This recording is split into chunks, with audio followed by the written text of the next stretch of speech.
Looks like you have 4 commissioners, and it's my understanding Commissioner Holtzman is joining us. So we'll get started. Maybe she indicated her intention to join. Okay. We'll get started maybe a minute or so after 6 o'clock.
We're going to go ahead and get started. Good evening, ladies and gentlemen. I'm calling this Lower Allen Township Board of Commissioners meeting of April 12th, 2021 to order. I'd like to welcome all of you this evening. We're joined by myself, Dean Vallone, Commissioner of Lower Allen Township, Commissioner Shin.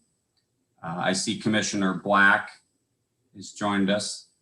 Commissioner Kutz is with us, and I believe Commissioner Holtzman has indicated she's coming to the meeting tonight via Zoom, and so we expect her in a little bit. Proof of publication is available. We begin our meeting with a prayer and a pledge of allegiance, but prior to that, I would like to note to everybody joining us this evening, our new recording secretary, her name is Michelle Kilgore. She is with us this evening, so we at some point give her a welcome. I will do my best to speak slow and concise so she can have an efficient first evening. Thanks, Dean. You betcha. Let's pray. We pray this day to give thanks for all the many blessings bestowed upon this township. Watch over us who are entrusted with the administration of this township. Create in us the earnest desire to serve faithfully and permit us to experience the joys of noble service completed for our residents. Encourage cooperation from those who are served and from those who serve. Help us to use every willing service and every effort put forth for good government. Heavenly Father, we ask your guidance to help us as commissioners to make the right decisions. We ask that you aid our staff as they perform the daily task of running our township, and we request that you be by our first responders as they protect our residents and see that they return home safe at the end of each day. In your name, we pray. And if you're able to stand, I believe we have a flag on the screen for the Pledge of Allegiance. I pledge allegiance to the flag United States of of United America, States of America, and to the to the republic for which it stands, one one nation, nation, under God, indivisible, with liberty and justice for all. Again, good evening, everybody, and those that are joining us via Zoom from the public, welcome. And those who are viewing us through our live stream on YouTube, welcome to you as well. Commissioners, at the last meeting, we were given our minutes from the last meeting in our packets from the March 22nd meeting. And if you've had a chance to review those minutes, if there are no corrections or additions or comments on the minutes, I'd be seeking a motion to approve the minutes for March 22nd, 2021. Mr. President, I move that we approve the minutes of our last regular meeting date, March 22nd, 2021, as presented. Second. I have a motion from Commissioner Shin and a second from Commissioner Black to approve the meeting minutes of March 22nd, 2021. All those in favor, please say aye.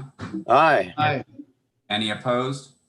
The motion carries 4-0, and let the record show that at this time, Commissioner Holtzman, to the best of our knowledge, has not joined the meeting. Next on our agenda is audience participation. This is the point of our agenda for those that are joining us from the public. If there's any item that's on our agenda, this is the time to make it known whether or not you're planning on speaking or would like to comment on that item on the agenda. And to do so, you would notify our manager, Tom Verneau, through the chat box that you intend to speak or comment on any item on the agenda. So if there are any, I think I see somebody in the chat box. That's Aaron for me. Okay, beg your pardon. So if you are interested in commenting or speaking on any item on our agenda, please let our manager know via the chat box or our assistant manager as well, Aaron Trone. Just give it a second here and see if anybody responds.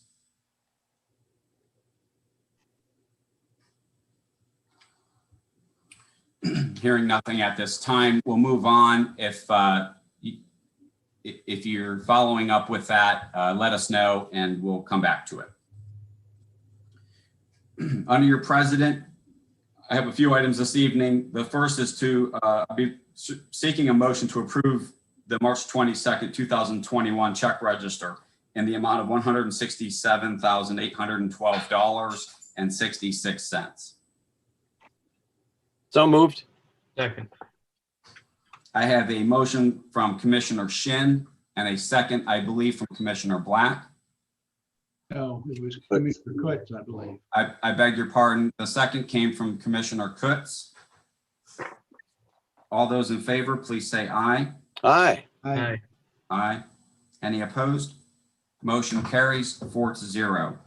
Next is another approval of the check register for April 9th, 2021 in the amount of $864,995.05. So moved. Second. I have a motion from Commissioner Shin and a second from Commissioner Black. All those in favor, please say aye. Aye. Aye. Any opposed? Motion carries 4-0. Next, I'd be looking to accept the motion to adopt Resolution 2021-R-13, a resolution of the Board of Commissioners of Lower Allen Township, Cumberland County, Pennsylvania, proclaiming May 2021 as Building Safety Month. And I would like to make a note, Commissioners, if you did not receive it, perhaps we should read that adjustment, but we received an email today with a minor adjustment to that resolution. Mr. President, I move to approve the amended Resolution 2021-R-13, proclaiming May 2021 as Building Safety Month. Second. I have a motion from Commissioner Kutz, a second from Commissioner Shin. Is there any further discussion? All those in favor, please say aye. Aye. Aye. Any opposed? Motion carries 4-0. Moving on, I'm looking to accept the motion to approve the release of receptionist slash clerk Rhonda Schenk from probationary status to regular full-time status effective April 13th, 2021. So moved. Second. I have a motion from Commissioner Shin, a second from Commissioner Black. Is there any further questions or discussions? All those in favor, please say aye. Aye. Aye. Any opposed? Motion carries 4. At this point on our agenda, if there's any business pertinent to the township, discussions will be limited to 15 minutes per person. And if you have any business you'd like to discuss with us, the board, or pertinent to the township at this time, let either Tom Verneau or Aaron Trone know through the chat box, and we will allow you to speak.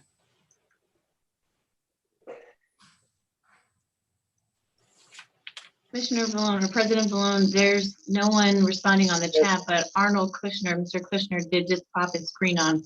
Don't know if he has a comment. I do. Can you hear me okay? Yes. Okay, Yes, welcome, Mr. Kushner. thank you. Good evening, commissioners and other township officials. Once again, I'm Arnold Kushner, a resident of Bethany Village, and a member of the ecology team, and it's the ecology team that I'm here representing. You have received in advance of tonight's meeting our follow-up request to support a medications collection box at Bethany. Among the several points contained in that request, I wish to briefly comment on one. Bethany Village is the largest taxpayer to Lower Allen Township. Moreover, it has the township's densest concentration of voting citizens, 630 plus. These are your constituents. For its taxpaying dollars, Bethany asked very little of the township. As a chart in the follow-up request that we've sent you indicates, of the 11 listed services taken for granted by township taxpayers, Bethany Village receives 3. In light of this, we believe that our request for a medications collection box is a modest one, but it is not a trivial one. Rather, it is one designed to protect the safety and health of 630 plus Bethany residents.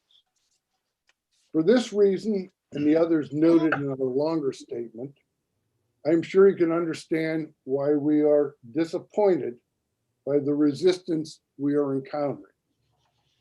The efforts to implement this request surely are minimal when compared to the demonstrable need and the very few services Bethany receives from the township.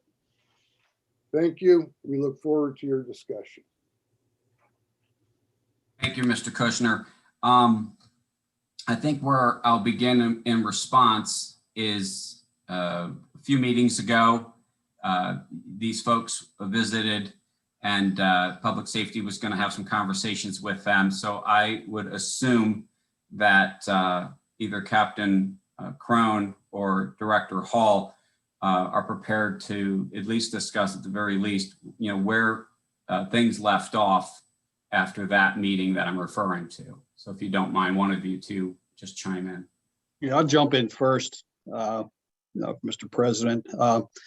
We had proposed, we go back to what we had talked about before, and that's logistically, it just is not something that we really want to get into.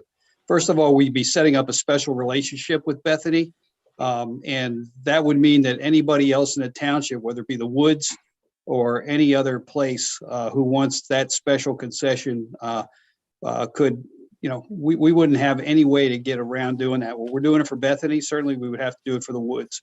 Certainly we would have to, what's with the mall? If the mall comes in and says, would you put a drop box in the food court of the mall? It's a special exception that we think is going to be more costly and more of a problem than it is. We proposed an option. I think Mr. Kushner actually put it in that he's opposed to it. It's not being ecologically sound, and that is the disposal capsules. I was gonna set up a meeting with Bethany management to talk about that disposal option. I talked to that company. That company is interested in having that conversation. It's the same company that distributes those things through pharmacies. You dissolve it, you make them inert, and that it's thrown individually into trash. And there's no ecology issue with that. It's being done by a lot of different companies. There's actually another company I found in the meantime that says the same thing. So we would stand with where we were before. It presents, all kinds of logistical and safety concerns and security concerns to put an unattended medication box with scheduled substances sitting in a facility that's not controlled. The benefit of ours is it's in our lobby, it's under camera. The door closes at night. The only time you can access it is when the building is open. And it's monitored actually visually by the people within our public safety area. Bethany's more than willing, or more than if they're interested, They have access to that box through their shuttle or through any other mechanism that they would want. So I don't think our position has changed at all, given the letter I read. Is that it, Director? That would be it for me, unless the captain wants to add Captain Crone, into do you have that. anything else to comment? I just want to echo Director Hall's security concerns. We have a box at the township building that is in our complete control. Having it under camera at Bethany Village simply tells us after the fact that something happened and perhaps who did it, but it doesn't prevent the tampering. It doesn't prevent the abuse of the substances that might be in that box. And it doesn't prevent, quite frankly, the potential death from somebody getting those substances, getting them on the street, what have you. It's too far removed from our actual purview for us to be comfortable dealing with that, those narcotics being out there in the open, in the public. And so for those security reasons, yeah, we're really against that. And from a practical sense, I've seen the list of tax things that Mr. Kushner had put up there, and maybe it's my place, maybe it isn't to talk about this. But yes, certainly police, fire, and EMS, Bethany Village residents avail themselves of. But as far as snow plowing goes, there's no private location in the township that enjoys the benefit of snow plowing. No one's driveway, no one's mall parking lot, or any of that gets plowed by the township. And the roads internal to Bethany Village are indeed private streets. However, the infrastructure throughout the entire township that allows things like EMS and fire to access Bethany Village, or the food to get to the grocery store that Bethany Village residents consume, or the medicines to get to the pharmacy that Bethany Village residents use. That's the benefit. That's what you're paying for in your taxes for the streets. Same with the street lights. It's infrastructure. It's not private lighting, fire hydrants, street maintenance, park development and maintenance. Whether Bethany Village residents choose to use those facilities or not, they're available to all citizens of the township. This drug box would be available only to Bethany Village residents. I'm certain that Bethany Village isn't going to swing open their doors and let anyone and everyone come in and utilize that facility. And frankly, we'd be against that as well for all the same security reasons that we had before. Thanks, Captain. Tom Verneau, our manager, do you have anything to add? Or I mean, you've probably been the center maybe of some of the communication. I'm just curious to know your perspective, please. My perspective is I had a conversation with both the director and the captain about this, and the security concerns. I don't have anything new to add other than this. If we send people up there to collect what items that are put in this box, and I believe it's going to be rather often. I think we're talking about more than once a week, but we're creating a secondary transfer then of these items from the box to a person. Then a person has to transport it down here for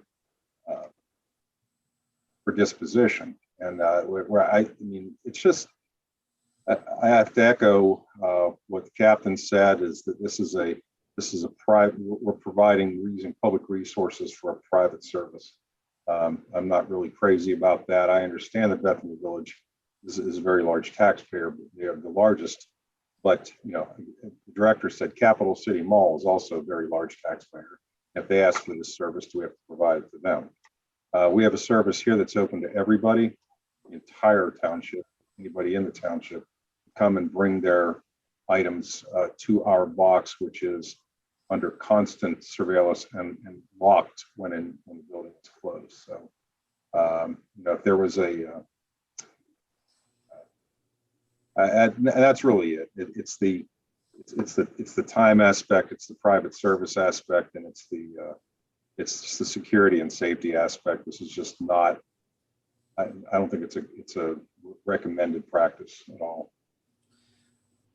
Okay. Well, as liaison to public safety, my primary concern with this detail would be that it takes two officers to empty and to transport the contents of these boxes. We are not staffed with that kind of excess officer material. As a matter of fact, I think I'm right, Captain Crone, right now, we have trouble taking care of speed enforcement, do we not? We have difficulty with a number of services. What we would be looking at here, our evidence technician would actually be pulled away to go up and handle that box. And then one other person would have to act as a witness to witness the sealing of that box, tying up two people for a service provided to a specific entity that we don't provide to other specific entities that we provide generally to the township. Was that all you had, Commissioner Black, for now? Yeah, I'm concerned about the staffing aspect of it. Because as you know, what's going on in the world today, our public safety personnel should be on the street. I'd also be concerned with establishing a special exception. That's a non-public area. So I don't know if the solicitor would have any comment on that or not. I've always been told, don't establish a special exception because it puts you in a really precarious liability situation.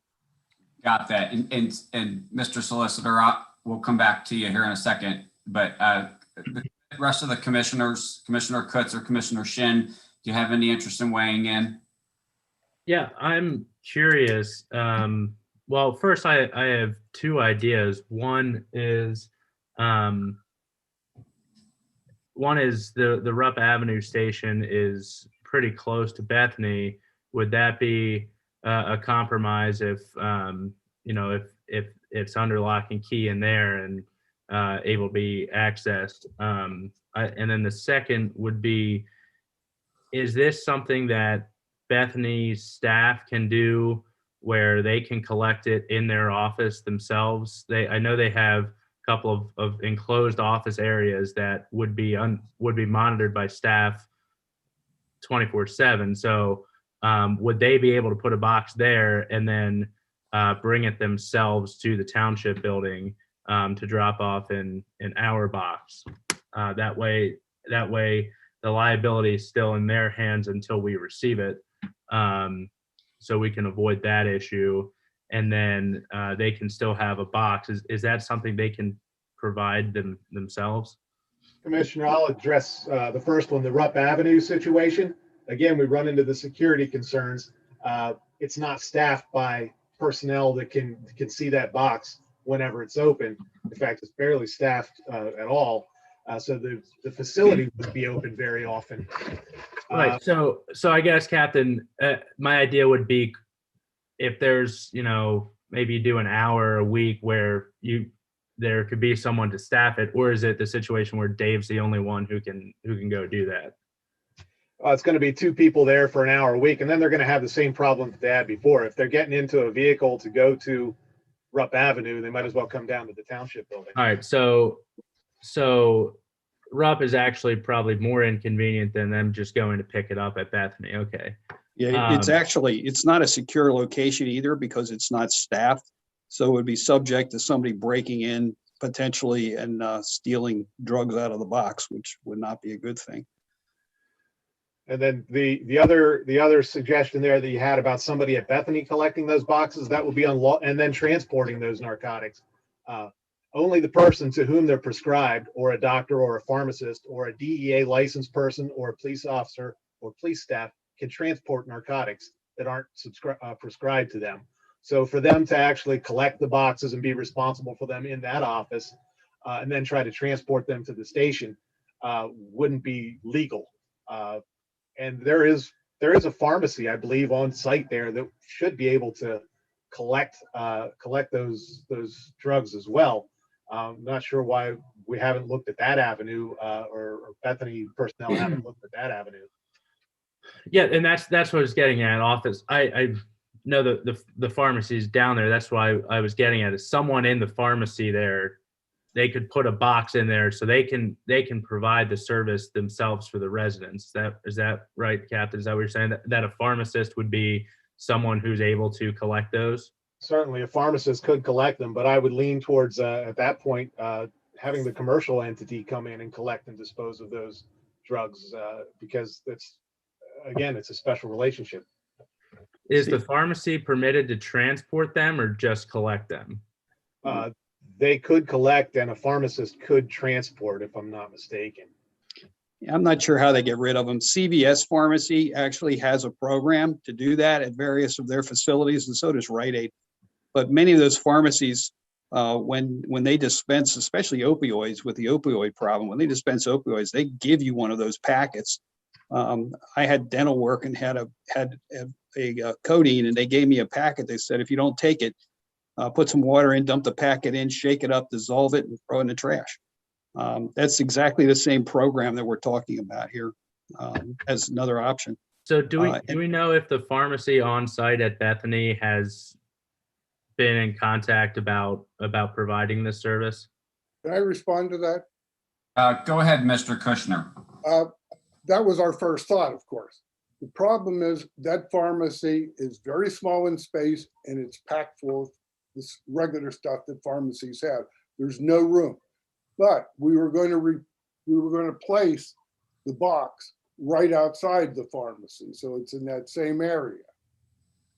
But it can't fit inside the pharmacy itself. There's just not room.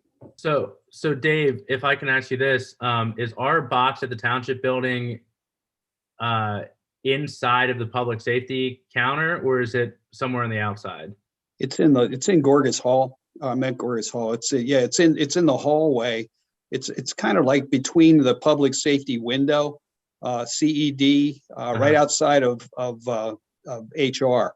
So it's bolted to the floor. It's under constant surveillance, either by our records people inside the window, and anybody else that's in that lobby area. Okay, so then am I correct then that the concern with the box outside of Bethany's pharmacy that would not be within it would that particular area isn't able to be locked down like the township building is? Is that the primary concern, Director? Right. It would not be under constant surveillance.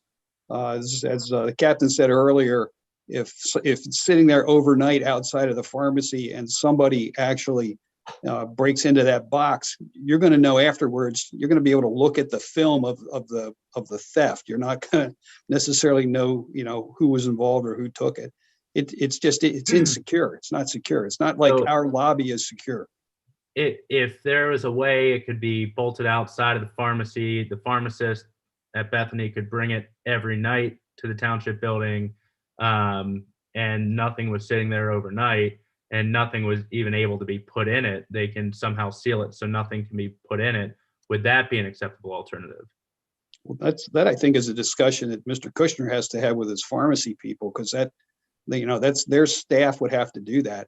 And I'm not sure what the resistance is to the dissolving option.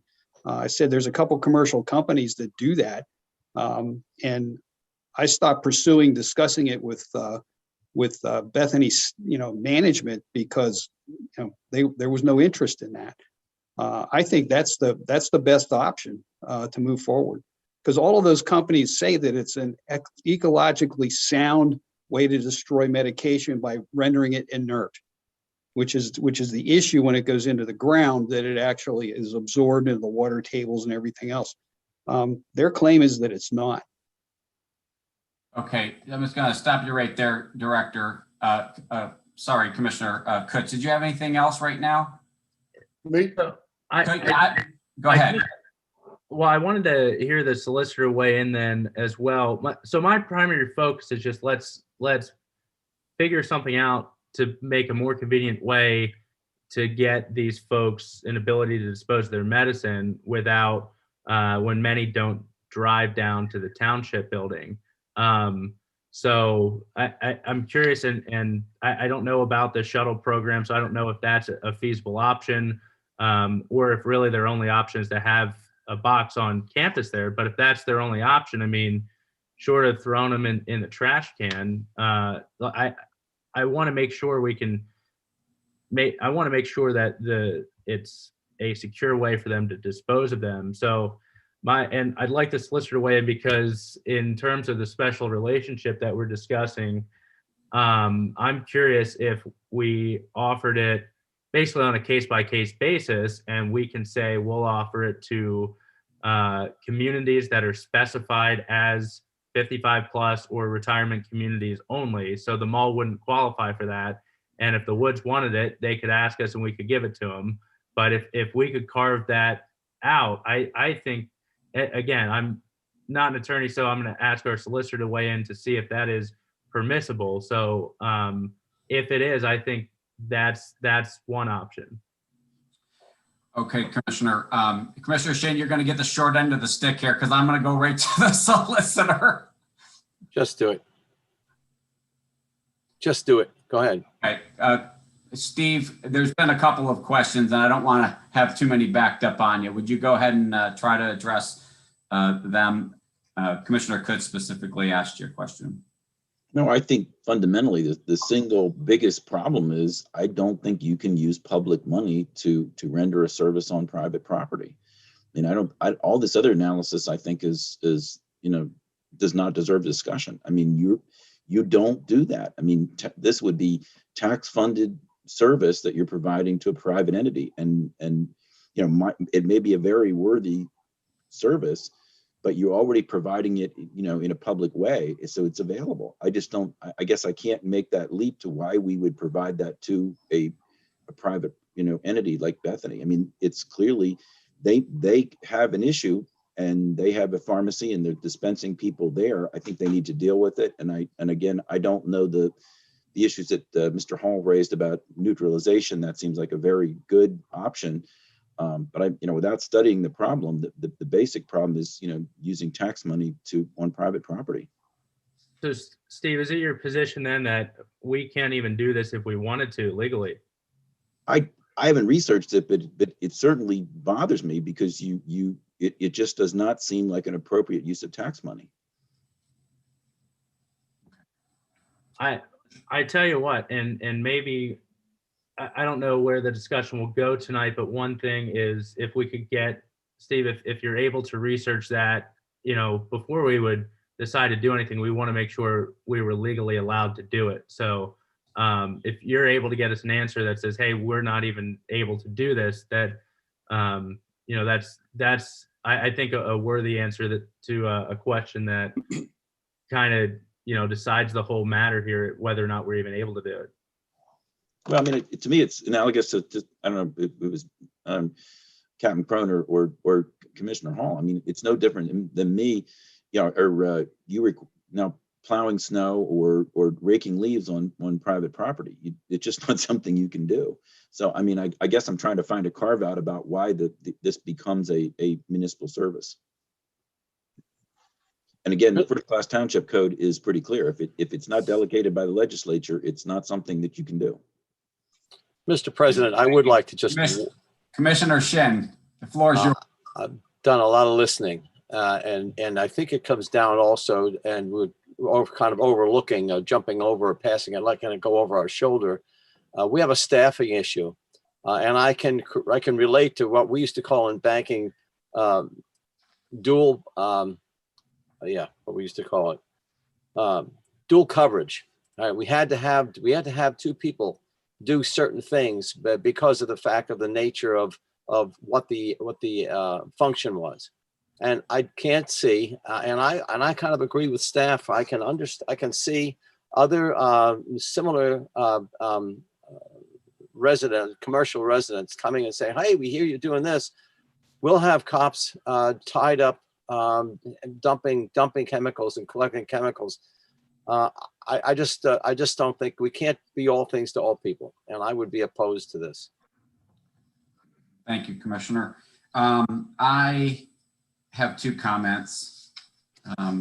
One is, and I'm just asking Mr. Kushner, in the memo that you sent to us commissioners, when it said we also did not respond to the idea of residents using a chemical solution to dissolve their medications. I think we all understand what we're talking about there. Clearly, such toxic solutions would compound the problem rather than solve it. I'm just curious, would you be open to having our public safety folks who've offered to at least give a presentation and meet maybe with the staff at Bethany Village and maybe a representative or two from your group to just at least explore that idea. We would be delighted to have the public safety officers come to our campus and talk with us about anything. That in particular, just to see them on campus would be worthwhile, I think. So Director Hall, I gathered that's, you said you'd be open to do that, right? Or have offered? Absolutely. I had already reached out to the company, and they're actually governmental liaisons, relations people, and they were more than willing to entertain that conversation and explain. And we certainly are not going to endorse a product. There may be other products out there that do the same thing. But at least I think from an informational point of view, for Mr. Kushner and whoever he would want interested, and staff, and maybe even pharmacy staff over there, we could arrange a meeting where we would, have this. The person I talked to was out of Northern Virginia, and she was the governmental relations person for the company. She would be more than willing to have that conversation and talk about that product. Okay. And Before we go, excuse me, Go ahead. before we go too far along not endorsing, but favoring this sort of solution, I find it difficult to imagine all the residents in their individual apartments and cottages having this toxic material, dissolving pills, and then worrying about what they're going to do with it next. That's the reason I think it complicates the process. I understand your response. Thank you. So Dave or Director Hall, I assume this is something that we provide as a service to go out and advise Sure. folks like this on this. So this is something I think should happen if we're capable of doing it.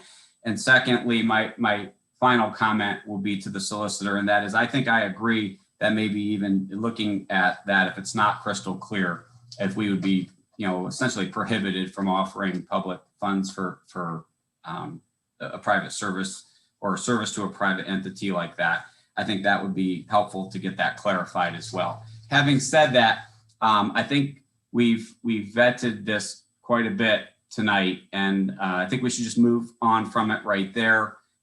Stay in touch. Mr. Kushner, I trust that you'll stay in touch with our public safety folks. And I would imagine we'll be talking about this at least at some level in the future again. And I do appreciate you coming forward and spending the time up here with us this evening. We thank you. Would you like to make the final comment, sir? No, Okay. Well, have a great you evening. remain disappointed, I'll just say that.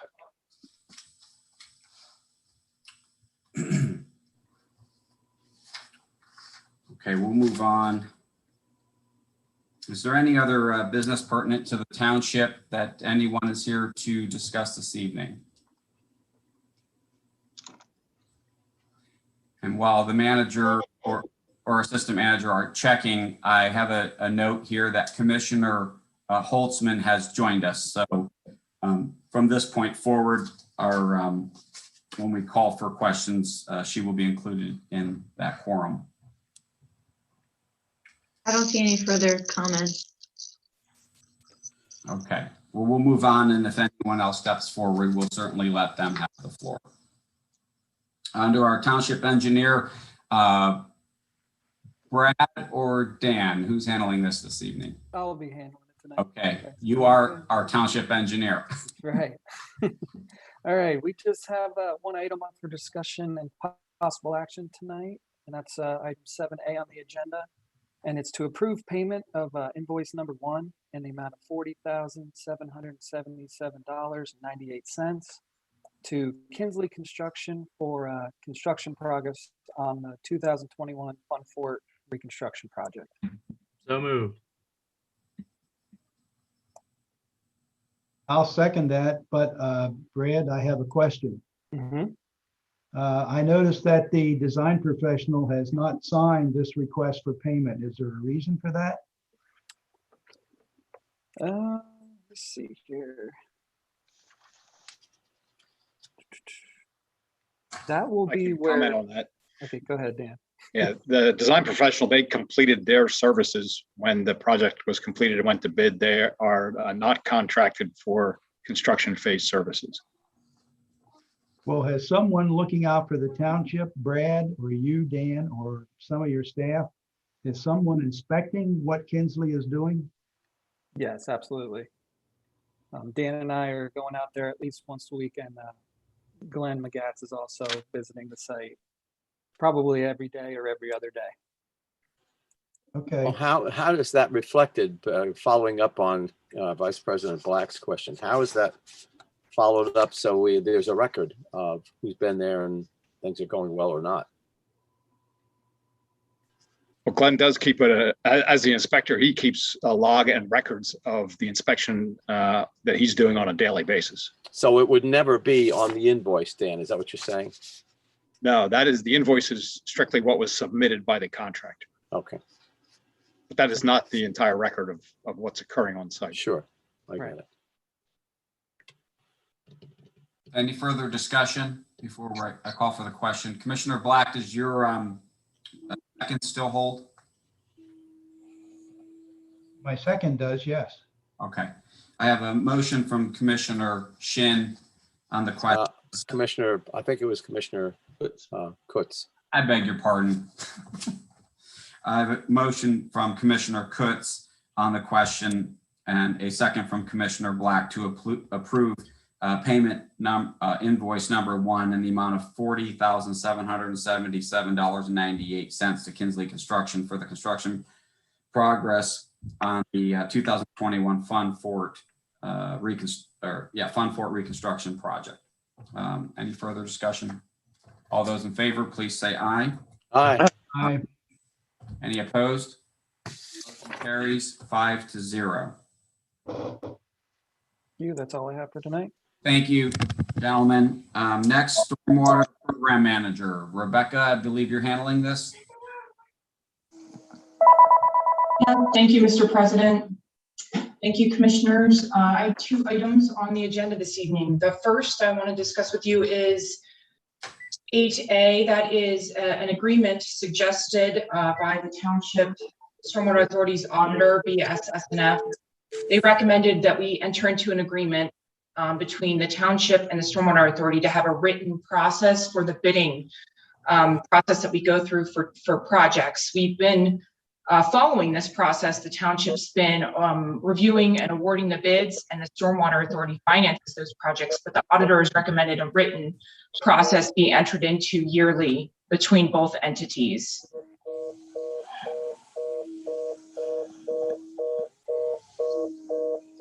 Somebody's phone's going off. I do hear that. That is my phone. I took it off the hook.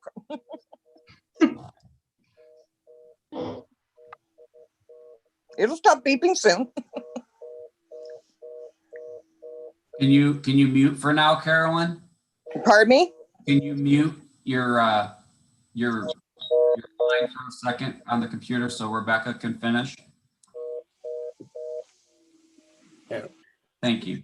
Okay, thank you, Mr. President. So this is up for consideration, and the Stormwater Authority reviewed this at their April 1st meeting and did approve this agreement, and I've had the agreement signed since the approval.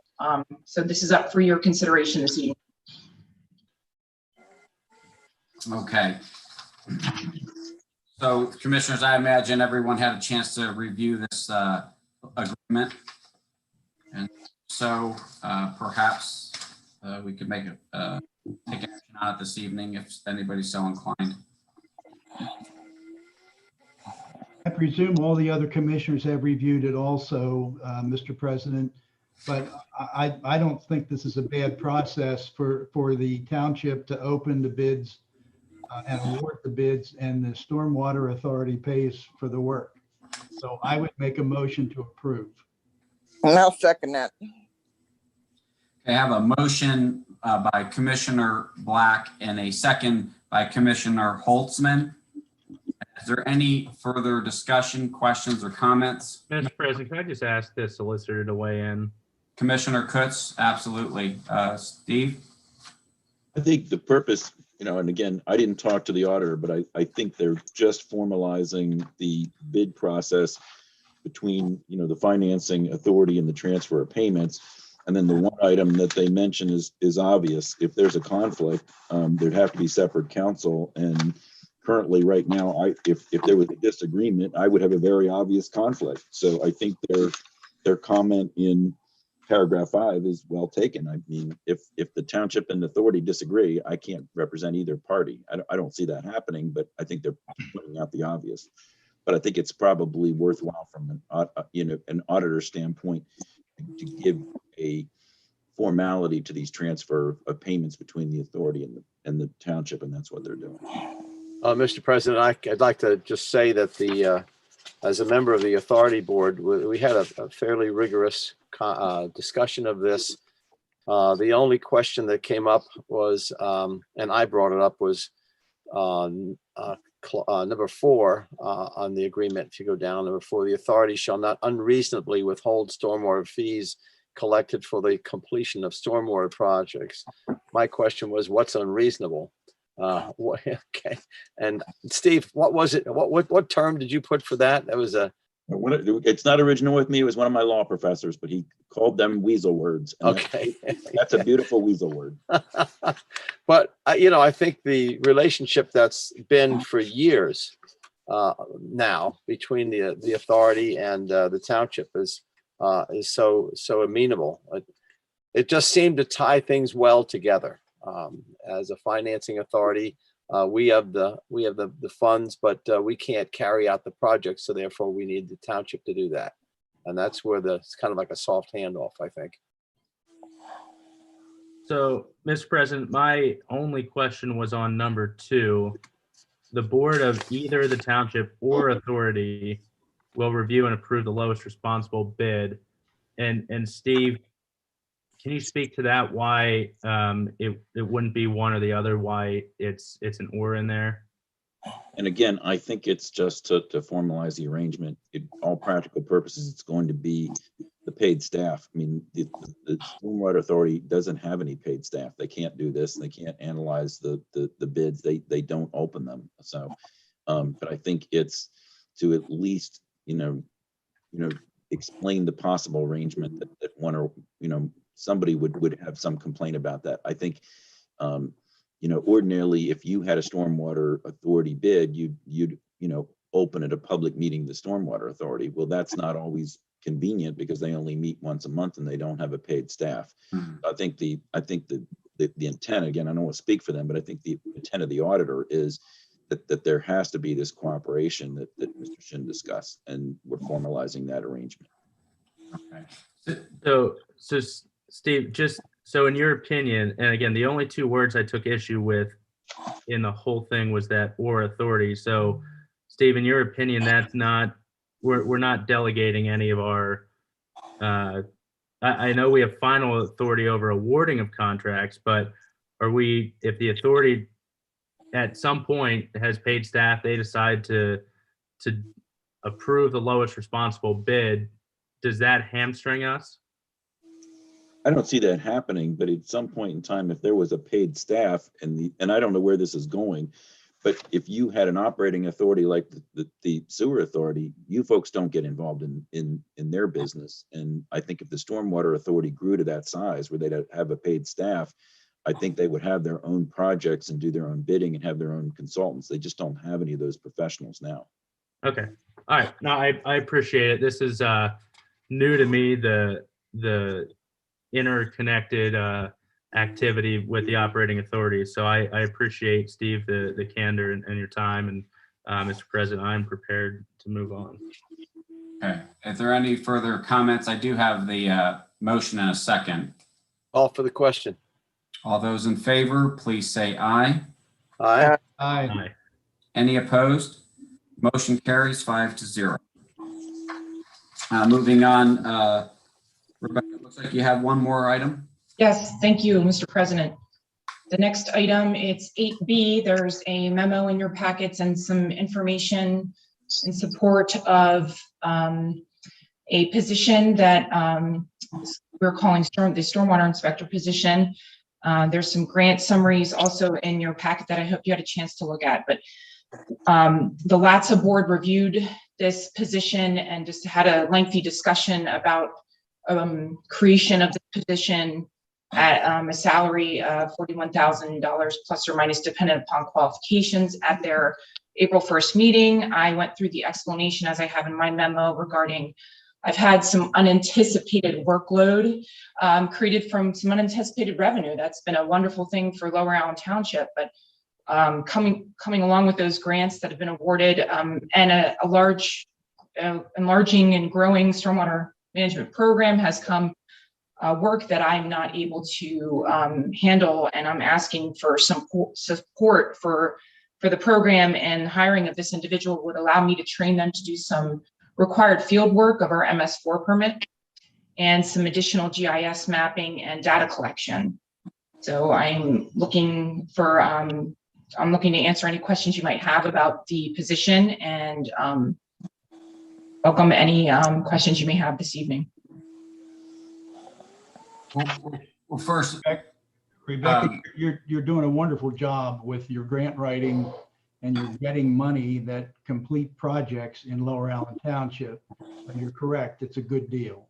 Mhm. And Thank you. My understanding that the money required for this individual you're asking for would come from the Stormwater Authority, correct?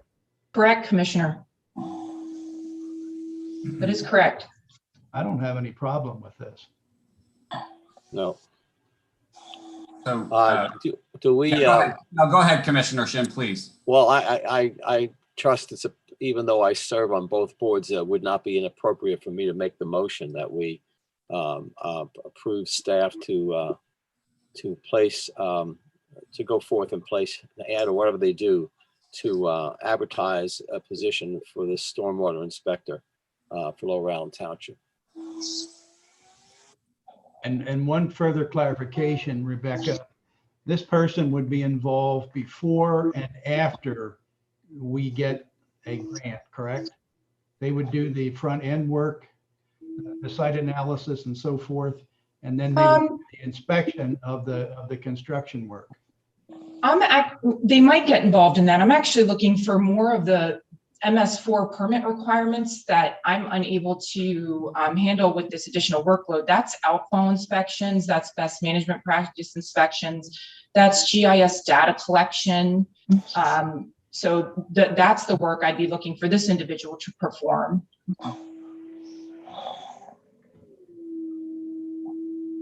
Well, isn't the GIS data collection, so to speak, isn't that a before the fact? Yeah, we secured and we're able to secure a GPS unit with stormwater funds. And with that unit, we're able to field locate stormwater infrastructure and outfalls that we didn't necessarily survey in the field before. So yeah, you're right, Commissioner, it's before the fact. Are we ready for a motion? Well, I thought I made the motion. There's a motion on the floor, Commissioner Black, by Commissioner Shin. Well, then I'll second it. Okay, I have a motion from Commissioner Shin, a second from Commissioner Black, and then I have a couple of comments and questions, perhaps. First of all, I'll preface it, Rebecca, I can't tell you how grateful I am that you're handling this stuff for us, and I think you're doing a terrific job. I can't thank you enough to ditto Commissioner Black's comments about the grant writing. That has, I mean, obviously, I knew those numbers before you wrote them down, or not completely to the dollar, but close to what has been come in, which is money that we didn't expect to see when we developed the stormwater fee and the program. You know, you're welcome. Yep, and well deserved. And so, having said that, and the way I see you do your work, and when I ask for education, you are so thorough, and I can't tell you how grateful I am to understand this, because this is a touchy topic out there. And it's starting to become well known in the public of how touchy it is at the state and federal level. And, it was touchy moving into this. But having said that, I trust your word. I trust what you would need moving forward. The concerns I have, I feel like I have to just make this known. One is when we developed the stormwater fee, board of, minus one member who wasn't with us yet.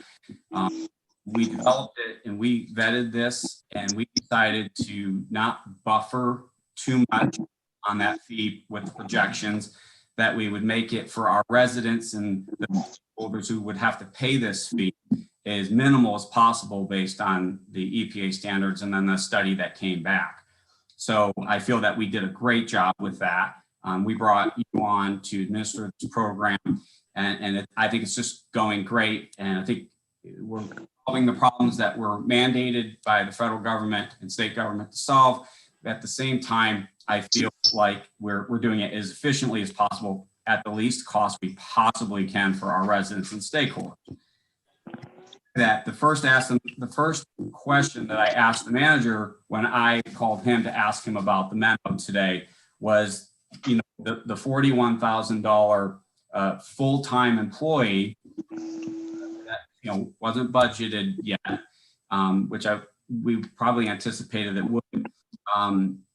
If we didn't have the grant money, which essentially, if you did the math with benefits, we're probably looking at 8 to 10 years. If we just used the grant money only to pay for this person, if we didn't have that, based on the fees that we've established that people are paying, would that ongoing revenue, along with our projections of the projects that we would do, the fee that we've established, would that ongoing revenue from those fees still pay for this employee's salary and benefits now and moving forward? And so maybe you Good question. correctly, maybe Mr. Grove or Mr. Renaud would have to answer. The answer is yes. I took a pretty thorough look at that. I don't think there's any doubt about it that the money is there to cover an outlay of this nature in perpetuity. In perpetuity, That's the okay. key. Okay. I got you. And that's important to hear, because I don't think we can always count on grant money, and we will have an employee most likely indefinitely in this role. And then my other question, and I asked this lightly because I put a lot of trust in you to figure this out, is that salary about where you think it's going to be? Because very often, especially with new positions, we're approached after the fact with, something, this has become a lot more work than it could have been. We might lose this really good person that we're going to bring on. Do you feel comfortable that this role and this salary are weighted equally, so that we know what we're looking at? Because the last thing I want to get into later on is having to raise our fees because of something other than a mandate from the federal government. I met with the HR coordinator. I spoke with our township manager, and we came to that number based upon some salary survey data and also comparisons from other municipalities that have someone in this role. So I do feel that that's an appropriate salary. I do feel the plus and minus is there, because if I get an applicant that has higher qualifications, I need some flexibility in order to negotiate with them. But I do feel that that's a good average range for someone of that position. Okay. Thank you. Yeah. That's all I had. And we are in motion and second here. Are there any other commissioners with any follow-up comments before I call for the question? Okay. No, sir. Hearing none, I'll call for the question. All those in favor, please say aye. Aye. Aye. Aye. Any opposed? Motion carries 5-0. Good luck finding this person, Rebecca, and thank you very much for the work that you do. Thank you for your time this evening. Moving on to finance, Rick Grove, are you handling this evening? Yes, I am. Staff is proposing one change to our delinquent collection process for refuge. This would affect very few people in the township. Fortunately, we have a very good collection rate. And it wouldn't change the steps of the process at all, but it would change what happens in one of the processes. After a refuge account is delinquent for 4 quarters, we currently are placing an assumption, which runs with the individual. Case law has changed and we're now allowed to place a real property lien, which will be much more effective. So that is really the only difference that is being proposed. It will allow us, because that's what stormwater and, well, the sanitary sewer does too, but particularly with stormwater, we had to do 2 separate processes. Stormwater also places liens, so we will now be able to do one process. We'll be able to have one person do one process and one letter out to the accounts and take care. It'll be much less confusing for the little bit of public that gets these letters. So that's about as, as simple as I can make it. We can, I'm willing to take any questions, of course. Commissioners? Yeah, I had a question, Mr. President. And it's only because it's the vocabulary has always been very important to me, Director. What is an assumption? It's it's almost like a solicitor could probably answer better, but it's almost like a personal lawsuit. It goes against the individual. So if the individual moves, it's pretty much gone forever. Whereas, real property is a lien against the property itself. So it stays with the property. But assumptions, we are very, very costly to enforce, to call them in, so they never are. Same way with a lien, they're very costly to enforce too, but eventually the property owner will want to refinance or they'll want to sell their property, and it may be years from now, but eventually we'll collect that money. Well, I was thinking, seldom do we do. I was thinking, as you had a brief explanation of it applying to individuals, and I thought that probably if a person were to declare bankruptcy, we'd be out, right? If we used the assumption method. Yes. Okay.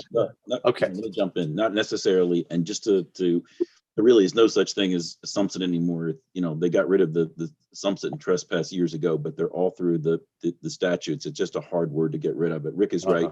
It's a personal judgment, and you can attach bank accounts. You can attach other types of property. You do have a judgment that you could go against real estate if you wish. But Rick is right. I mean, a lien is so much more efficient, and the changes, refuse is not listed in the Municipal Claims Act, but as Rick says, the case law judges have agreed it's a municipal service. It is if the legislature meant to put it there. And I've had good success in bankruptcy. As Rick's staff is very good. They consider, the trash, judgments secure just as if there were any other municipal service like sewer rentals or stormwater. So this change is long overdue, and I think it makes a lot of sense, and I certainly support what they're doing. Thank you, Steve. Commissioner, so you're interested in the etymology of words. Assumption's a Latin word that actually loosely translated means taking action for damage. Taking action for gain, is that what you said? For damages. Damages. Okay. Thank you. Okay. I'm good. Thank you. Any other comments, commissioners? Or questions? So there's no action that's needed on this. Is that correct?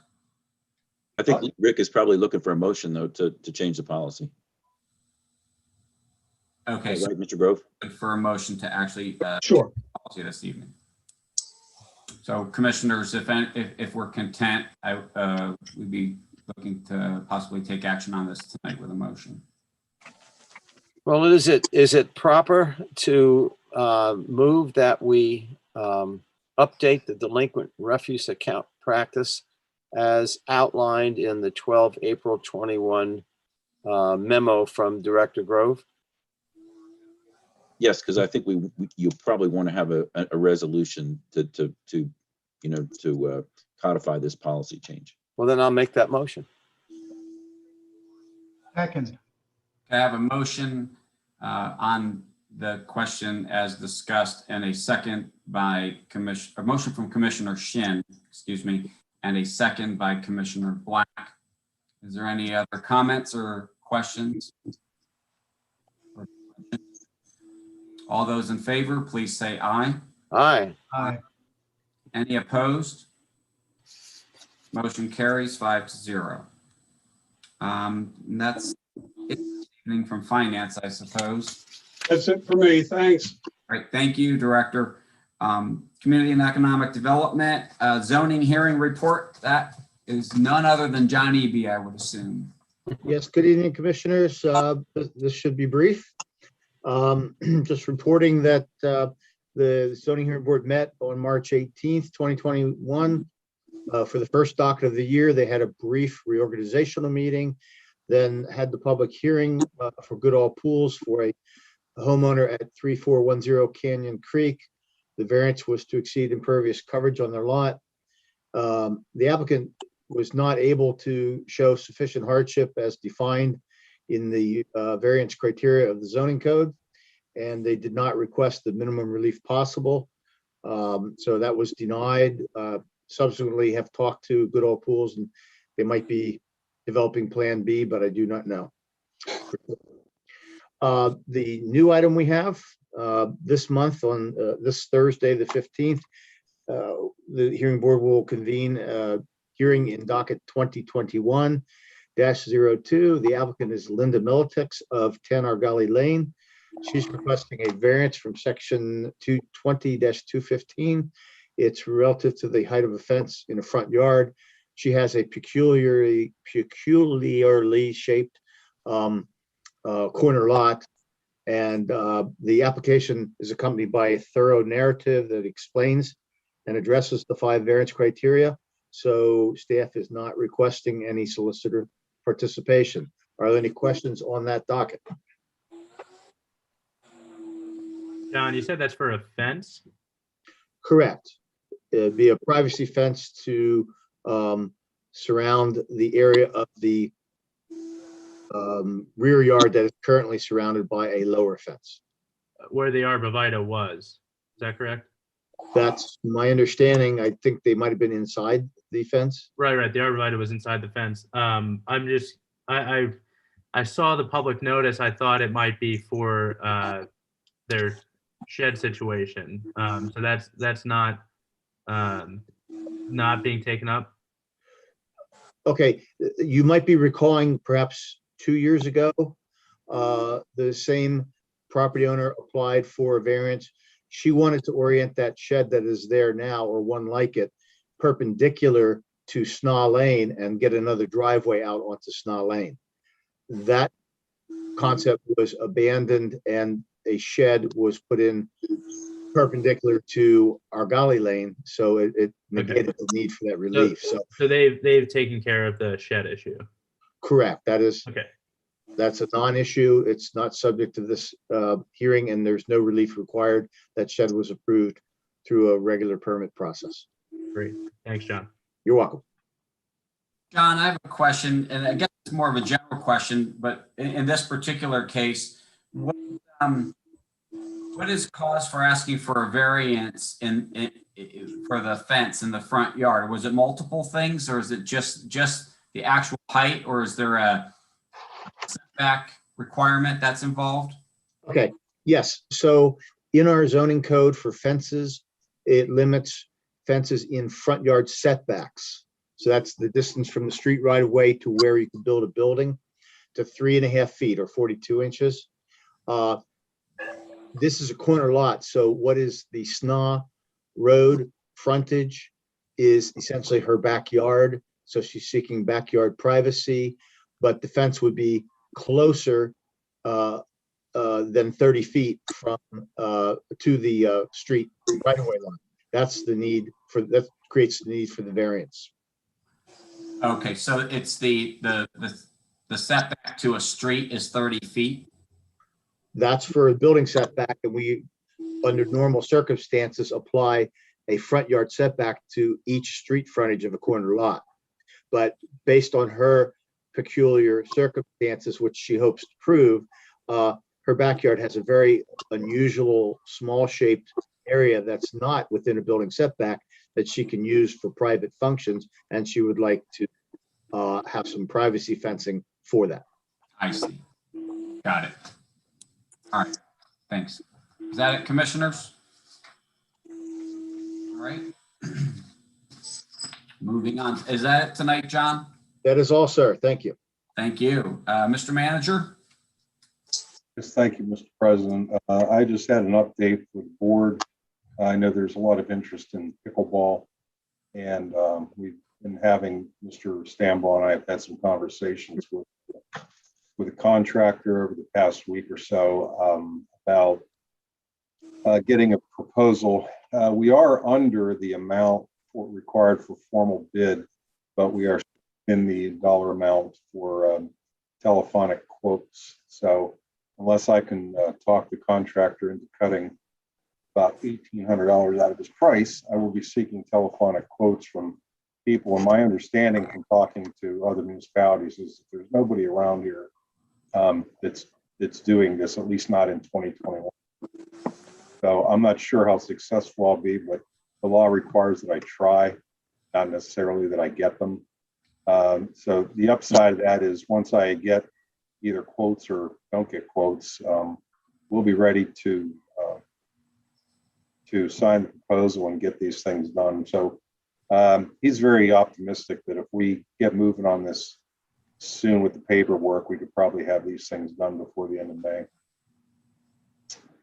So, any questions, commissioners? Yeah, these are the ones up at Wasp Park. It would be on the former, it would be a tennis court that is closest to Wesley Drive of the 3 tennis courts up there. Tom, those are the lighted courts, right? There are lights there, correct? Yeah. Okay. Now, I thought that this was going to be entertained with the courts over by Church Field, opposite. Yes. That remains a possibility for a future year. Oh, so we're gonna pretty much can the idea of tennis and go to pickleball? Is that what we're saying? No, just on tennis courts that are unused or underused. Okay. They're still going to remain mostly tennis courts, like the ones up at Wasp Park. They can turn 1 tennis court into 4 pickleball courts. So we'll just take 1 tennis court, leave the other 2 there for tennis. Okay. Good. Yeah. Okay. Thank you. The ones out at the Church Field, they're hardly ever used. That which I thought was the reason for pickleball. They're not used for tennis. Maybe they're used. Correct. Okay. And while I have the floor, I'll bring the board up to date on. There, as most of you probably have seen in the news, there's been a slight uptick in coronavirus cases reported in Cumberland County. It gets frustrating because we're looking to reopen the township buildings to the residents, but we set a benchmark of below 50 new cases in Cumberland County per day for at least a week or longer. And every time I think we're about to get on that shoulder there, we get a couple of spikes, and there's been a couple lately. Again, let me see if I can probably share this.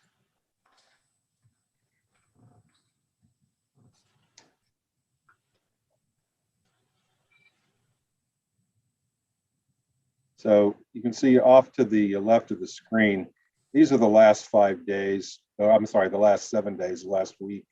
And the yellow highlighted numbers are 50 or above. So the first column over here, these are the actual daily counts.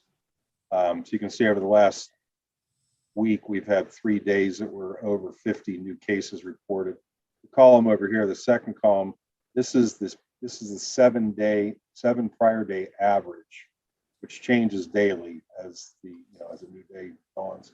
And you can see the average over the past week has been more 50 or over than not.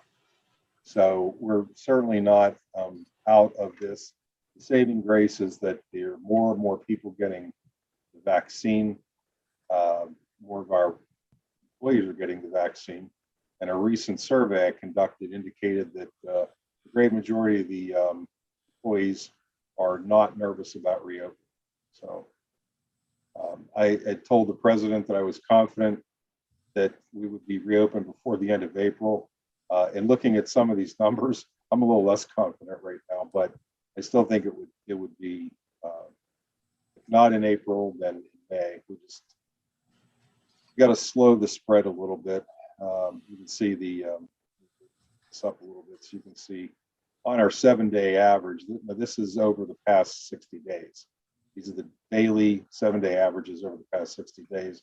You can see the slight upward slope to this graph. So, are these hospitalizations? No, these are simply reported positive cases. I don't have the information on hospitalizations. I do, however, have I can report that over the past 4 days, there have been no COVID deaths. Yeah, I didn't want to seem morbid, but that was, to me, I just, from what I'm able to read and hear and try to pay attention to, there are younger people that seem to be coming down with this, but the significance of their overall health and result of having had it is not as critical as what had been happening, say, a year ago. So this graph here is a little difficult to understand. It's just, as you got the lowest bar here is only 1/2. That would mean 1/2 death a day or one every 2 days. You can see for most of the middle of March, we were well below that. And then there was a slight uptick, but we're still talking about way less than 1 a day. So right now we're talking about 0.43 or less than 1 every 2 days. That's based on the averages. So the death rates are certainly down from where they used to be over here. But the cases, the new cases are, every time they, like I said, every time it looks like they're going to slow down, they creep back up. This was the huge spike that we had at the beginning of March.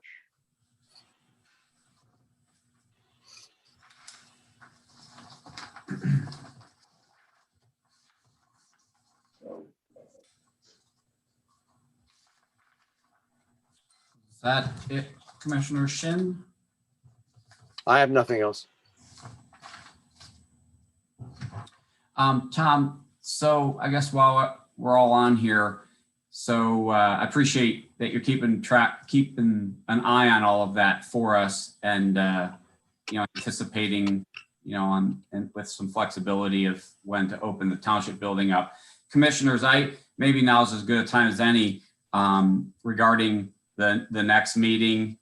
Would we feel inclined to just assume we're going to be on Zoom for the next meeting, unless something drastically changes in the direction where we would open the township building in anticipation of possibly having the township building open by or before our next meeting, and just coincide our next in-person meeting with that? Just gonna open that up to the floor, commissioners, if you have any comments on that. And if you don't, we'll just wait a week and start talking about it again prior to the next meeting. I think with the way it's jumping around, Mr. President, we would just assume that we're going to stay on Zoom. Okay, Commissioner Black, thank you for your comment. Anybody else have any comments? Okay. Was that it this evening, Tom? that's all I had, yes. Okay, so on our agenda, obviously this is the first meeting in a long time. We don't have an agenda item of going into executive session. So unless something's changed, we're going to go to commissioner reports, and after that, we're just going to adjourn. For commissioner reports, I think we'll just start with, let's see here. Captain Deven, do you have anything for us this evening? No, sir, no report. Thank you for your continued support. You bet. Bill Yeagley, are you with us and would you like to jump in at all? Good evening. I have nothing. I'll echo what Captain Deven said. Thank you for your support. Thank you. Mr. Flint? I have nothing this evening. Thank you. Thanks for being with us. Captain Crone? We're beginning the oral interview part of the police officer process. This week, we had our first wave of this morning and 2 more days of that. Then we'll start putting together the list for potential July-ish hire. And as always, thank you very much for all that you folks are doing. Thank you. Rebecca Davis, anything else for us? No, nothing. Thank you for your support and time this evening. Yep. And again, thank you so much. Our assistant manager, Aaron Trone, anything this evening? I don't have anything for this evening either. Okay. Thank you for your work too. Our new engineer, Brad McCullough. I have nothing to add tonight. Thank you. Thanks for being here. Mr. Eby, John? Well, I haven't given you a Yellow Breeches watershed report for a long time because we haven't been doing much. So I'll just confirm we didn't have Trout Day this year because the Suez property was not available for a public event. We're hoping to have a July 18 creek cleanup. We'll be monitoring situations in a similar manner as you and Tom are for public gatherings. We'll have hopefully our November annual gathering, which we did virtually last year, and it actually worked out fairly well. So we're hoping to be up and running by July for our cleanup and hopefully have some public outreach or education event between July and November. So that's all hope. No, nothing is etched in stone. Thank you, John. Rick Grove. Nothing else for tonight, thanks. All right. Solicitor Minor. Steve, have anything else? No, folks. Thank you very much. All right. Thank you. Michelle Kilgore, how did it go tonight for you?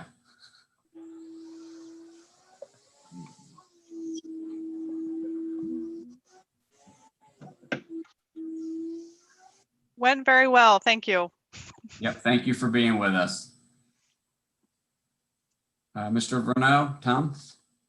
I wanted to, Carolyn wasn't on the call when we introduced Michelle or so. I wanted to make sure that Commissioner saw and recognized our new recording secretary, Michelle Kilgore. Carolyn, she's got her camera on right now. Just want to say hello and welcome her. Hello, Michelle. Welcome to Lower Island. Thank you. I'm sure we'll get together sooner or later. In real in-person meetings, yeah. I have nothing further, Mr. President. All right. Thank you. Thanks again for being with us, Michelle. Good to see you as always. I'll tell you what we have. It looks like Trent Gravely and Josh Nagy have stuck it out with us. So Josh, do you have anything to add tonight? Nothing at this time, Mr. President. Thank you. Thank you for joining us. Trent, do you have anything to add for us tonight? No, thank you, Mr. President. Thanks for being with us, Trent. I'll start with Commissioner Shin. Yes, thank you, Mr. President. I wanted to mention 2 things. One is I had a couple of weeks ago now, I had the privilege of being over at Cedar Cliff High School to watch the physical portion of the testing for new police officers. And that is not for sissies. I want to tell you, that's pretty aggressive and need to be in shape to even be considered. And then there was the written part of it, which I just observed. So I was appreciated the opportunity, and our Captain Crone was there, and Director Hall, and our gentleman. That was well done, well organized, and I appreciate you inviting me to be there. The only other thing I had was, I guess it was last week, the trash pickup did not include the Woody, the big yellow round cans, and on our given pickup day. And my wife called the township office because oftentimes, because of my being on the board, people will see my wife and say, "Why did such and such and so and so happen?" And she has no idea, because I probably didn't share it with her. But she called. Where I'm going with this is, it turned out they were going to pick it up the next day. I would have hauled mine in. I'm sure a lot of people did haul theirs in, and then they missed it the next day. What is the purpose of what I'm going to call the reverse 911 calls? When do we use that service for people who are signed on? So, yes, that's we have always avoided trying to overuse that, because when appropriate uses or not, the issue is, if you're looking at a particular neighborhood, you may not actually get that many people call, because would have had to sign up for that service, which would be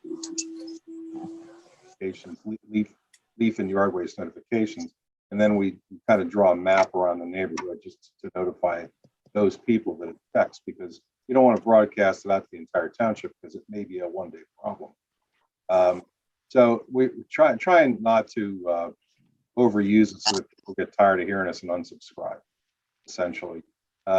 Although, in this case, probably wouldn't have hurt to send something out. We weren't sure the duration of the problem. Apparently, it's still going on. Okay. And the problem is because Penn Waste right now is severely understaffed. They're having trouble hiring people.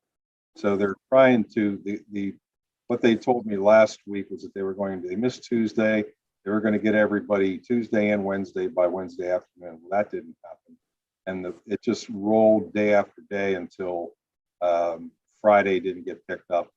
So they didn't get caught up by the end of the week. My understanding is that they're still behind. Okay. Okay. Well, I agree with you. I thought that would have been a good thing. Not to be a pest about it, but people, they get pretty heavy, and then especially if it's a senior citizen like myself, hauling it out to the curb and then hauling it back in, only to know that I should have left it out, probably would not go down very well. All right. Well, that's all I have, Mr. President. Thank you. Thank you, Commissioner. Commissioner Holtzman, so good to see you this evening. Hope you're doing well. The floor is yours.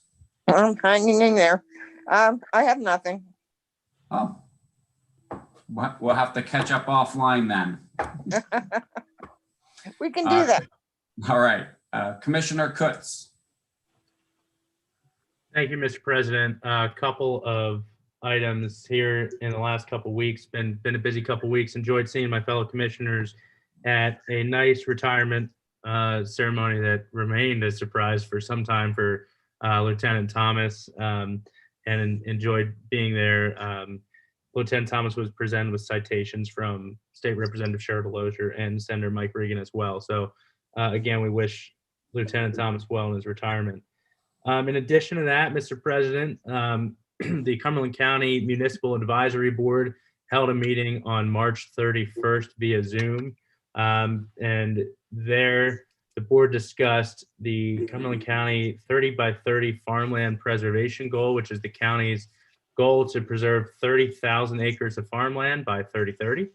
In addition to that, we talked about property tax credit for firefighters and payment in lieu of taxes. Mr. President, additionally, it was my honor to attend the Springgate opening and welcome the new vineyard to Arcona. And lots of exciting things happening there. I do appreciate Charter's attempt to mitigate parking issues. To my knowledge, the lot was fine. The issues, I think, just some cars parked on Market House. So I'm not sure. I'm sure staff is communicating with them as to the best practices moving forward there. But want to wish Marty and the staff at Springgate well, and a warm welcome to Lower Allen Township officially now with their soft opening on April 2nd. Lastly, Mr. President, I was pleased to see that York County approved $2 million worth of funding for the Slate Hill Road Bridge. As you know, Mr. President, I am a proponent of our infrastructure, our Sheaford Road Bridge, which is now they're moving forward with their goal to preserve it. And we certainly hope that the counties will find money for both of those bridges. As you know, Mr. President, I was concerned that both bridges, Slate Hill and Sheaford, were closed at the same time and will remain that way through December, causing some traffic issues for our residents. So, Mr. President, I was pleased to see that $2 million was awarded for York County. We'll continue to advocate for the opening of both bridges and the funding for replacing both bridges from the county level. With that, Mr. President, I thank you, and that's all I have. Thank you, Commissioner Kutz. Commissioner Black. I only have one item, and it's for Rick Grove. Rick, we discussed tonight and took some action on collection of delinquent refuse bills. How are we doing with EMS bills due? We do everything that we can do. We actually had a study done on that by an outside consultant who found really nothing at all that we could add. A lot of it is governed by Medicare, but we are collecting everything that we know how that we can. Okay. I'm just interested because we do have several facilities where they're going to be Medicare heavy, and I'm concerned that we might be behind the times possibly. But thank you for the report. Yeah, we are not behind the times. I can assure you of that. Good.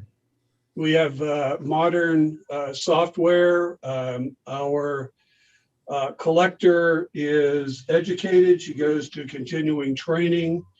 If we have any questions such as legal, we go to the leading source in Pennsylvania for the answers. We are actually, I believe, probably the best collection effort there is in the state, I would say. Fantastic. Good. It's quite a statement. Mm-hmm. Good. That's all I have, Mr. President. Thank you, Commissioner. Thank you, Rick. The only person that I don't think I missed, but Dave Hall, I did not miss you, right? Or Yes, did I? Mr. President, but that's okay. Leon said what I was probably going to say, but the only thing I would add is that special thanks to Terry Lenker from the Civil Service Commission. He was at all of the interviews today and plans to be back for Wednesday's interviews. But I would extend that invitation to any commissioner. I appreciate Commissioner Shin showing up for the physical agility and the actual written, but that invitation is open. Any commissioner who wants to sit in for one or however many of the oral interviews just to see the process. It's pretty rigorous, and the questions can be grueling, and they basically serve judgment, not necessarily facts. So it's great. It's great to see. So again, we would open that to anybody that has any interest. Dave, And can you send us an email with the information, please? Yep, I can do that. Thank you very much. Yeah, we start at 8:30 tomorrow morning, but but I can send you the time periods without the names on them. Okay. And yeah, is that something, Dave, where if I had a time slot to come tomorrow morning, I could, or Sure. you want to know in advance? Okay. Now you can come to one or you can come to more. The candidates come in the front door and there's signing there to have them sit in the bench out front. We would appreciate that if instead of interrupting a candidate that might be in process, I would just send me an email and let me know which one, and we'll make sure that we get you entry. Okay. Great. Thank you. Is that it? Thank you. Yep. Thank you. That's it. All right. I think I covered everybody. If not, just jump in and cut me off, please. I would just like to start by thanking staff and all of our folks again for, I think, a tremendous job as we work through coronavirus restrictions, and for all the hard work that everybody's putting in. Every time I'm over at the municipal building, everybody's just hard at work, and sometimes I feel ignored because everybody's working so hard. I'll say, our manager, Mr. Vernell, I'm going to embarrass you just a little bit, but on Good Friday, I realized that I was having some tech problems with my access to the township email. So I was just driving around and thought I would just pop in, but it was really late on Friday, Good Friday, and pretty much it was dark. And I went in thinking maybe somebody would be around, but it was later than I thought. And I heard one conference call going on, and of course it was coming from the manager's office. So I walked in and I backed off. He's like, he kind of waved me in, and he was in the middle of a conference call that late on Good Friday, putting his time in for us, working through this pickleball court issue for Wasp Park with, I believe, the contractor or some broker for it. And I know that we pay you to work, but the time that I caught you in there doing what you were doing for the sake of making sure this could happen this summer instead of waiting on it for the timing, thank you. Thank you and that's just indicative, I'm sure, of the culture we have of how hard our employees work and how they care and their passion for getting their jobs done. And so I can't thank everybody enough for the hard work that we put in. It shows, and our residents really appreciate it. They really do. You can just tell. I'm going to be attending the next PSATC Executive Committee meeting this weekend, at least parts of it. And it's the lobby portion up at the Capitol, some of it. When I was reviewing the minutes from the last PSATC meeting, that'll be approved, of course, this weekend, the legislative priorities came to mind. So just a couple of things to consider for the commissioners. The PSATC folks have prioritized things like radar and stormwater, amongst other things. And I know Commissioner Black, that's one of the things you're going to be working them over the weekend on radar, if you want to make any comment about it at all. I think it's very critical that we get local use of radar. You can see the speed increasing on all of our roadways, and the crashes are getting horrendous. So yes, I'm a big advocate for the local use of radar. It's been a long fight on the Hill, but we are getting some concessions. Yeah, and I think too with the radar, I think we might wind up having to lend another letter of support or two in this process, but it seems pretty promising. At the last PSATC meeting, Representative Rothman, who's I think one of the sponsors of the bill, correct me if I'm wrong. He's the House sponsor, that's correct. Yeah, he spoke at length on it to the executive committee, and it sounds real promising that a version of the bill that almost made it through last time will probably make its way through. So having said that, I have one more thing, and that is I'm going to embarrass Commissioner Shin a little bit. last couple weeks, I got to see Commissioner Shin sing. He did a solo one night, invited me and Vicky, and if you have the opportunity, go listen to Commissioner Shin sing. He's got quite the voice. I had a guy tell me one time, "Kid, will you sing solo?" That I can't hear you. I said, okay, I'll do that. Well, Thank you, nice sir. job, and thank you again for inviting us. Nice to have you there. Is there any other comments for the good of the order of Lower Allen Township? Seeing none,